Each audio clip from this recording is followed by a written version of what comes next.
अस्सलाम वालेकुम grade 10 students. आज हमारा फिज़िक्स का यूनिट नंबर 3 का लेक्चर नंबर 2 है। फर्स्ट लेक्चर में मैंने इस चैप्टर में इस्तेमाल होने वाले या यूज़ होने वाले जितने इंपॉर्टेंट फार्मूलाज है उसके बारे में बताया था और कुछ इंपॉर्टेंट एग्जांपल्स करवाई थी।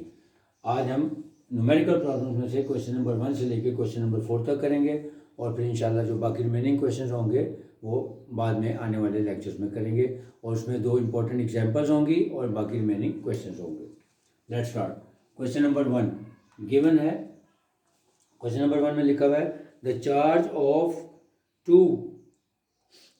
Of too many negatively charge particles, यानी charge of negatively charge particles दिया हुआ है 100 माइक्रो कैपेसिटेंस और उसके बाद value of the negative charge particle है वो भी गिवन है, वो है 1.6 टाइम्स 10⁻⁹। फाइंड क्या करना है, how many negative charge particles are there, यानी n की वैल्यू फाइंड करनी है। जो मेरा इनॉग्रल लेक्चर था इस यूनिट का, अगर आप उसमें देखेंगे तो पहला फार्मूला था वो मैंने ये लिखा था Q = NE, यानी अगर हमें number of negatively charge particles और the value of negative charge particle दी हो तो दोनों का प्रोडक्ट लें तो वो चार्ज की वैल्यू बन जाती है। हम उसी फार्मूले में इसकी वैल्यूज को पुट करेंगे क्योंकि जो 3 वेरिएबल्स हैं इसमें से 2 की वैल्यू दी हुई है तो तीसरी हम आराम से निकाल सकते हैं। The charge of how many negatively charge particles would be equal to 100 microcapacitance. Assume that the charge of the negative charge particle is 1.6 times 10⁻⁻90. लिखें using formula Q = NE, which implies that N = Q over E. अब values put कर देते हैं। N = Q की वैल्यू है 100 times 10⁻⁻6 divided bye E की value given है 1.6 times 10⁻⁻19, which is equal to 6.25 times 10⁻14। ये बात मैं पहले भी बता चुका हूँ आपको कि अगर आपके पास एडवांस लेवल का साइंटिफिक कैलकुलेटर है तो ये आंसर आपको खुद ब खुद मिल जाएगा, लेकिन अगर आपके पास वो नहीं है तब आपने इसको मल्टीपल्स ऑफ 10 में कन्वर्ट करने के बाद करना है, जैसे मैंने आपको लेक्चर 1 में समझाया था। दोबारा बता देता हूँ। 100 को हम लिखेंगे 10⁻2 मल्टीप्लाइड बाई 10⁻6, फिर ये 10⁻19 है, जब उसको ऊपर शिफ्ट करेंगे तो ये हो जाएगा 10⁻19। फिर पावर्स को ऐड करना है, यानी 19 + 2 21 - 6 करेंगे तो 10⁻15 आ जाएगा। फिर उसको 1.6 से डिवाइड करेंगे तो आंसर आ जाएगा 6.25 multiplied by 10⁻14। Hence number of negative charge particle is 6.25 times 10⁻14। Question number 2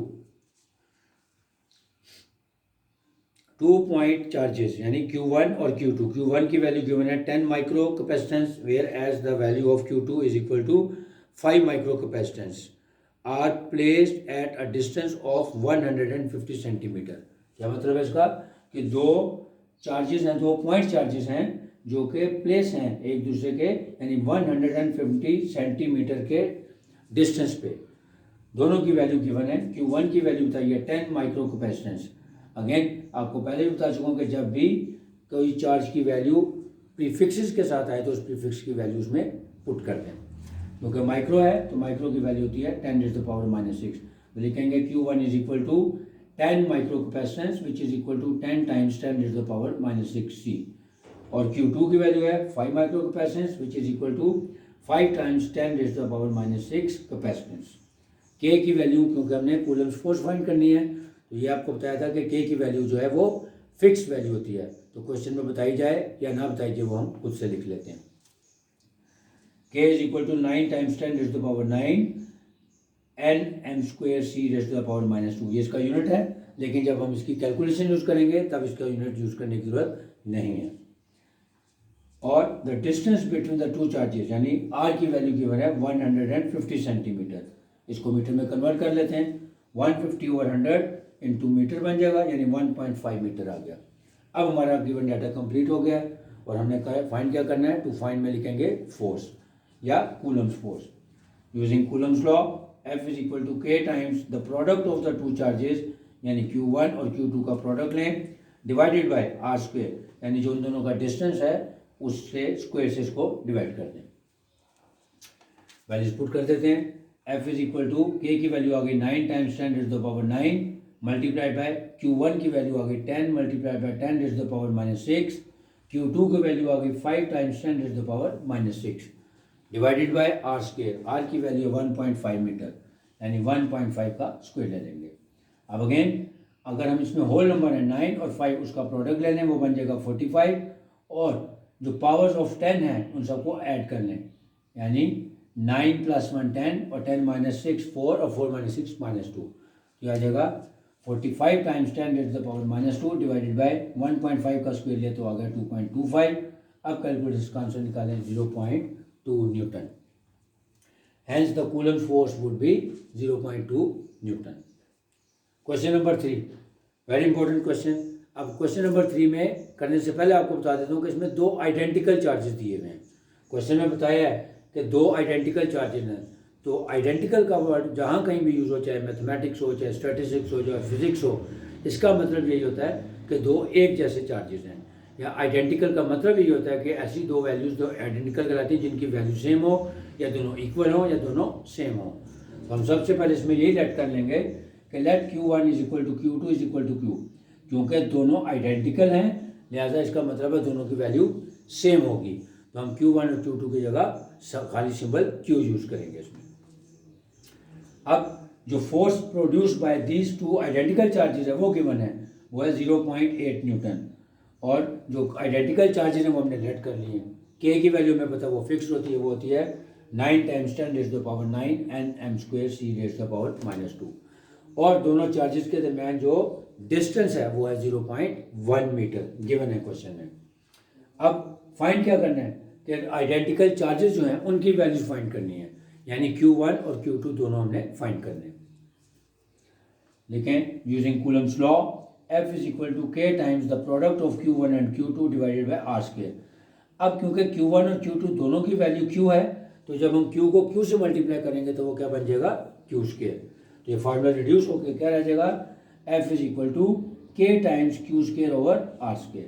अब हम इसमें वैल्यूज पुट करेंगे, और वैल्यूज पुट करने के बाद अब उसके बाद हम कूलम्स फोर्स निकालते हैं या Q की वैल्यू निकालते हैं। F = 0.8 = K की वैल्यू आ गई 9 × 10⁻⁹ मल्टीप्लाइड बाय Q² फाइंड करना है ओवर r² यानी 0.1 का होल स्क्वायर। अब यहाँ से हम इसकी क्रॉस प्रोडक्ट करेंगे और Q² की वैल्यू निकाल लेंगे। ये देखें, ये दोनों का मल्टीप्लाई करेंगे, 0.8 मल्टीप्लाइड बाय 0.1 का होल स्क्वायर डिवाइडेड बाय, क्योंकि ये Q² का जो वैल्यू जो है इससे मल्टीप्लाई हो रही, जब उधर जाएगी तो डिवाइड हो जाएगी, तो डिवाइडेड बाय 9 × 10⁻⁹, और जब इसका कैलकुलेटर से आप आंसर निकालेंगे, आंसर आ रहा है 8.888 एंड सो ऑन। तो उसको राउंड ऑफ कर लें तो 8.889 मल्टीप्लाइड बाय 10⁻⁻13। अब ये वैल्यू आई है Q² की, लेकिन हमने वैल्यू क्या फाइंड करनी है, चार्ज।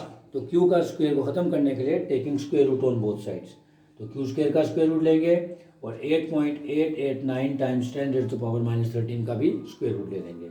तो स्क्वायर रूट से कैंसिल हो गया, जैसा Q की वैल्यू आ गई 9.4 × 10⁻⁷। हैंस Q1 = Q2, यानी दोनों आइडेंटिकल है, जैसा दोनों की वैल्यू आ गई 9.4 × 10⁻⁷। Question number 4। क्वेश्चन नंबर 4 में बताया गया कि two charges each other equal to each other, यानी अगेन दो आइडेंटिकल चार्जेस के बारे में बताया जा रहा है कि दो चार्जेस हैं जो कि आइडेंटिकल हैं या जिनकी वैल्यू इक्वल है। उसको करना क्या हमने, with a force of 0.1 Newton, और उनसे जो कूलम फोर्स जनरेट हो रही है वो है 0.1 newton, when they are 5 centimetre apart, जबकि उन दोनों के दरमियान जो डिस्टेंस है वो आ रहा है 5 सेंटीमीटर, यानी 0.05 मीटर फासले पे दोनों चार्जेस पड़े हुए हैं। अब फाइंड क्या करना है, कहते हैं find the force when they are 2 centimetre apart, यानी अब इसको आसान लैंग्वेज में समझाता हूँ कि दो चार्जेस हैं जो आइडेंटिकल हैं, इक्वल हैं, जिनकी वैल्यू सेम है, वो दोनों 5 सेंटीमीटर यानी 0.05 मीटर के फासले पर एक दूसरे के साथ प्लेस किए हुए हैं, और वहाँ से जो कूलम फोर्स जनरेट हो रही है वो आ रही है 0.1 न्यूटन। अगर वही फासला जो 5 सेंटीमीटर का है, उस फासले को अगर हम कम कर दें और उसको 2 सेंटीमीटर कर दें, यानी 0.02 मीटर कर दें, then what would be the force between the two charges, तो फिर फोर्स की वैल्यू क्या होगी। अब अगेन आप मेरा लेक्चर नंबर 1 देखेंगे, उसमें मैंने जब फार्मूलाज दिखाए थे उसमें बताया था कि अगर हमें दो फोर्सेस और दो रेडियसेस दिए हों तो हम एक प्रोडक्ट रूल के तहत भी तीसरी या उसमें से कोई भी मिसिंग वैल्यू फाइंड कर सकते हैं। वो प्रोडक्ट रूल क्या था, वो ये है कि F2 times R2 square is equal to F1 times R1 square. अगर इन चार वैल्यूज में से कोई सी तीन वैल्यू दी हो तो हम चौथी वैल्यू आसानी से इस फार्मूले में वैल्यूज पुट करके कैलकुलेट कर सकते हैं। तो यही करेंगे हम। यहाँ पे देखें F1 की वैल्यू आ गई 0.1 न्यूटन, R1 आ गया 0.05 मीटर, R2 आ गया 0.02 मीटर, और अगेन फोर्स फाइंड करनी है जिसको हम कहेंगे F2, वो हमने फाइंड करनी है। अब लिखते हैं using formula F2 times R2 square is equal to F1 times R1 square. Values put कर दें। F2 इज इक्वल टू, अब ये R2 स्क्वायर इधर मल्टीप्लाई हो जाके डिवाइड हो जाएगा, तो फार्मूला बन जाएगा F2 is equal to F1 times R1 square over R2 square. Values put कर दें। F1 की वैल्यू है 0.1 मल्टीप्लाइड बाय R1 था 0.05 का स्क्वायर, और R2 की वैल्यू है 0.02 इसका होल स्क्वायर। जब हम इसको कैलकुलेटर से इसका आंसर निकालेंगे तो आंसर आ जाएगा 0.625 newton. Hence force between the two identical charges would be 0.625 newton. मतलब इसका यह है कि जो फोर्स 0.1 न्यूटन थी, दो चार्जेस जो कि 5 सेंटीमीटर के डिस्टेंस पे पड़े थे, अगर वो डिस्टेंस 5 सेंटीमीटर की बजाय 2 सेंटीमीटर कर देंगे तो जो नई फोर्स जनरेट होगी कूलम्स फोर्स, वो इक्वल टू 0.625 न्यूटन होगी। रिवाइज कर लेते हैं। क्वेश्चन नंबर 1 में आपको Q की वैल्यू यानी चार्ज दिया हुआ था 100 माइक्रो कैपेसिटेंस, जो नेगेटिवली चार्ज पार्टिकल है उसकी value 1.6 times n raise to the power -19, और n फाइंड करना था यानी number of negatively charge particles की क्वांटिटी फाइंड करनी थी। तो Q is equal to n e का फार्मूला यूज करेंगे, तो n is equal to Q over e. Values put करेंगे तो आंसर आ जाएगा 6.25 times 10 raise to the power -14। जो सेकंड क्वेश्चन था उसमें दो चार्जेस दिए हुए थे और कूलम्ब फोर्स फाइंड करनी थी। दो चार्जेस यानी Q1 और Q2 की वैल्यू गिवन थी 10 माइक्रो कैपेसिटेंस और 5 माइक्रो कैपेसिटेंस। उसके प्रीफिक्सेस की जगह हम 10 रेज़ टू द पावर -6 की वैल्यू पुट करेंगे। फिर K की वैल्यू फिक्स होती है 9 times 10 raise to the power 9। फिर रेडियस बताया हुआ था 150 सेंटीमीटर, उसको मीटर में कन्वर्ट किया which is equal to 1.5 metre. फिर कूलम्स लॉ को यूज करते हुए हम F is equal to K times the product of Q1 and Q2 over R square के फॉर्मूले से वैल्यूज फाइंड कर लेंगे। क्वेश्चन नंबर 3 में दो आइडेंटिकल चार्जेस का बताया गया था।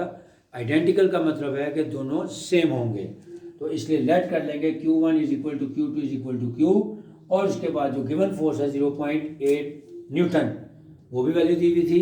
अब यहाँ पे हमने Q की वैल्यू फाइंड करनी थी, तो अगेन फार्मूला कूलम्स लॉ का यूज करेंगे और Q1 और Q2 के प्रोडक्ट की जगह Q मल्टीप्लाई बाय Q लिखेंगे which is equal to Q square, और ये कूलम्स लॉ जो है वो रिड्यूस होकर आ जाएगा K times Q square over R square. फिर उसमें वैल्यूज पुट करेंगे। जब Q स्क्वायर की वैल्यू आ जाएगी उसका स्क्वायर रूट लेंगे ताकि Q की वैल्यू आ जाए। जो Q की वैल्यू होगी वही Q1 और Q2 की होगी because the charges are identical. Question number 4 में अगेन ये बताया कि दो इक्वल चार्जेस हैं या दो आइडेंटिकल चार्जेस हैं और उन दो 5 सेंटीमीटर के डिस्टेंस पे पड़े हुए हैं, तो वहाँ से जो कूलम्ब फोर्स जनरेट हो रही है वो है 0.1 न्यूटन। अगर उनका जो डिस्टेंस है वो 5 सेंटीमीटर के बजाय 2 सेंटीमीटर कर दिया जाए तो कितनी फोर्स कूलम्ब फोर्स प्रोड्यूस होगी। इसको सॉल्व करने के लिए मैंने आपको फार्मूला बताया F2 times R2 square is equal to F1 times R1 square. इसमें वैल्यूज पुट करेंगे और फिर F2 की वैल्यू निकालेंगे। उम्मीद है आपको समझ आ गया होगा। इंशाल्लाह जो हमारा नेक्स्ट लेक्चर होगा इस चैप्टर का, उसमें मैं आपको क्वेश्चन नंबर 5 और 6 कराऊंगा और दो जो बुक की इंपॉर्टेंट एग्जांपल्स हैं जिनका ताल्लुक सीरीज और पैरेलल कम्बिनेशन वगैरह से है वो करवाऊंगा इंशाल्लाह। उम्मीद है आपको समझ आ गया होगा। अल्लाह।